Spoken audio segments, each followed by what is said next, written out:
Chainsaw Man is a manga illustrated and written by Tatsuki Fujimoto. Published in Shonen Jump Weekly Magazine, it spans 97 chapters and 11 volumes. Fujimoto is no stranger to manga. After the critical and financial success of Fire Punch, Shonen Jump just kinda let Fujimoto do whatever he wanted. And do whatever he wanted, he did.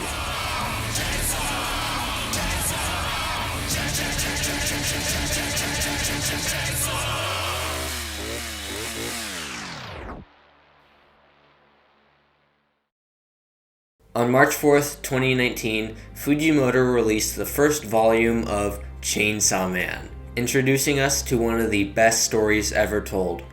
The story of Denji, a person whose only goal in life is to survive in his little hut with his pet devil Pochita, a little dog-like devil creature that has a chainsaw atop its head. He took on his father's debt after he died, so by day he hunts low-level devils with Pochita as a devil hunter for the Yakuza.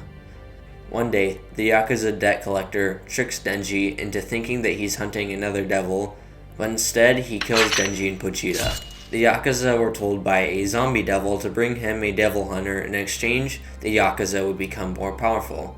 The zombie devil didn't honor his end of the deal and turns the Yakuza members into zombies and chops up Denji and Pochita. Luckily, in this world, devils heal by drinking blood, and some of Denji's feeds into Pochita's mouth. In order to save Denji, Pochita becomes his heart and makes him part devil. Now reassembled, it's time for round 2 with the zombie devil. And this time, Denji's got a trick up his sleeve.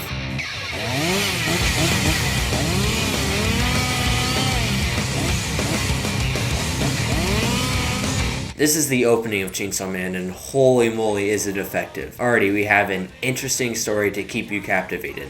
There are a lot of little details that I noticed on my second read through that I didn't catch the first time, like how Denji's right eye that he sold in order to pay off his debt is back after he heals. I knew he was missing the right eye, but completely forgot about since it's only gone for like the first chapter. That's the amazing thing about Chainsaw Man, is that it pays attention. You might be thinking right now that Chainsaw Man is nothing new, and I wouldn't really blame you. The idea of demons hunting humans, and there's a special force of demon hunters to combat them, is something that's been done before time and again. Trust me though, Chainsaw Man is different because of just how down to earth it is. I know the premise of Chainsaw Man doesn't sound realistic at all, but just watch. I'll use an example from the manga. Denji had a goal that he had fought so hard for and thought it would make him happy. When he does finally reach his goal, he realizes that it's not really that big of a deal. Denji goes through an existential crisis of sorts. He realizes now that what he wanted after all this time wasn't really worth fighting for. Of course, none of this is actually spoken out loud. We only get a few panels of Denji going through the motions of his day. From these panels, we can draw these conclusions though. This is what Chainsaw Man does extremely well. There's no overblown dialogue, drawn out scenes, or shonen power crying, which are all things that are pretty common in Shonen Jump manga. Instead, Chainsaw Man chooses to show raw human emotion. Just a simple drawing of a character silently crying, in my opinion, goes farther in making your reader connect with your character than anything else. This is what brings us to the heart of Chainsaw Man, and that is the chainsaws. If you couldn't tell, Chainsaw Man has some of the best character design, period. Denji's devil form is one of the coolest designs out there, and it never gets old to see him fight. Of course, the bad guys are in a league of their own. They can range from looking just as cool to Denji or something straight out of a Junji Ito book. In fact, Chainsaw Man has some amazing moments of horror that of course I'm not going to spoil for you, but trust me on this one. How Fujimoto manages to juggle all of these ideas so carefully and meticulously is simply mind-blowing. In the end, everything in Chainsaw Man builds up to one thing: the fights. Now, I'm still relatively new to manga, so fights don't exactly register with me as well as they would in a show or a video game. Chainsaw Man's fights, on the other hand, I can completely understand and make sense of.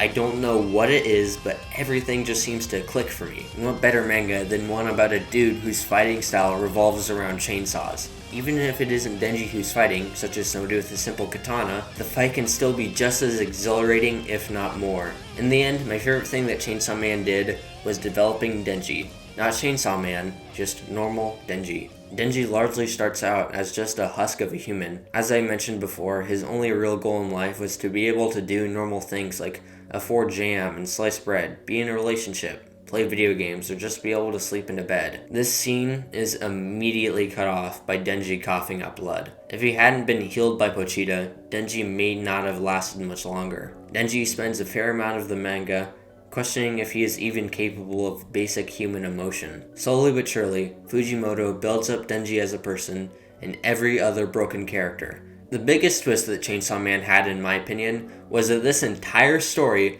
was all just part 1. Fujimoto was building up to the final chapter to be just that. Instead, this was supposedly just a single arc in a story who knows how large. There's also an anime adaptation coming soon by Studio Mappa, which so far looks amazing. All I can say is that I'm more than happy to be along for the ride.